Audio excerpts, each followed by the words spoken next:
วันที่1เดือนธันวาคมนี้อยู่ที่ห้องรับแขกกองพลที่4มี3ภาคส่วนได้นำเอากระตาของขวัญเข้าอวยพรและสุขยุกองพลที่4เนื่องในโอกาสเฉลิมฉลองวันชาติที่2ธันวาคมรอบ50ปีที่หมุนเวียนมาบรรจบครบรอบอีกวาระหนึ่งในนั้นมีบริษัทขุดค้นแห่ธาตุโกเอโกจำกัดผู้เดียวกองขุดค้นอัฐิ584ที่ขึ้นกับกองบัญชาการทหารแขวงกวงจิพร้อมด้วยคณะและบริษัทอุทุมพรก่อสร้างพร้อมด้วยครอบครัวโดยการต้อนรับของสหายพลจัตวาคันธีสนามอุ่นหัวหน้าการทหารกองพลที่4พร้อมด้วยคณะนำองค์การ5ห้องเข้าร่วมต้อนรับอย่างพร้อมเพรียงในพิธีต่างหน้าแต่ละบริษัทก็ได้กล่าวแสดงความรู้บุญคุณและอวยพรไสอันประเสริฐมายังคณะพักคณะบัญชาตลอดฮอดพนักงานนักรบกองพลที่4พร้อมทางแสดงความปิติสมซื่นและภาคภูมิใจเป็นอย่างยิ่งตลอดระยะ50ปีผ่านมาภายใต้การนำพาอันสลัดส่องใสของพรรคประชาชนปฏิวัติลาวด้วยจิตใจรักชาติอันดุจดื่มและมูลเสื้อพิลานหารของกำลังประกอบอาวุธก็คือประชาชนลาวบรรดาเผ่า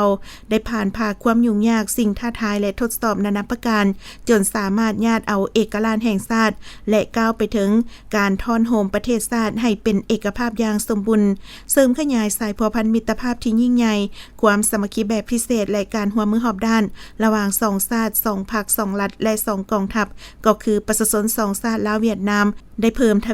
พูนคูณสร้างเสริมขยายสายพัวพันเข้าสู่ล้งลึกให้นำมือเพิ่มขึ้นกว่าเก่าเพิ่มทวีสายพัวพันหักแพงมิตรภาพแบบพิเศษและการร่วมมือรอบด้านให้สูงขึ้นกว่าเก่าและให้การอุปถัมภ์ช่วยเหลือซึ่งกันและกันตลอดไปโอกาสเดียวกันสหายพลจัตวาคันธีสนามอุ่นหัวหน้าการทหารกองพลที่4ก็ได้กล่าวแสดงความขอบใจอันลึกซึ้งมายังการนำของแต่ละบริษัทพร้อมคณะที่เห็นได้ถึงความหมายความสำคัญของวันสถาปนาสาธารณรัฐประชาธิปไตยประชาชนลาวครบรอบ50ปีพร้อมทั้งอวยพรไสให้การนำแต่ละบริษัทจงมีแต่ความผาสุกสุขภาพแข็งแรงทั้งส่วนตัวและครอบครัวพร้อมกันเฮ็ดสำเร็จหน้าที่ที่คันถึงมอบหมายให้พร้อมทางสืบต่อเสริมสร้างสายพัวพันมิตรภาพความสามัคคีแบบพิเศษและการร่วมมือในทุกด้านให้เจริญงอกงาม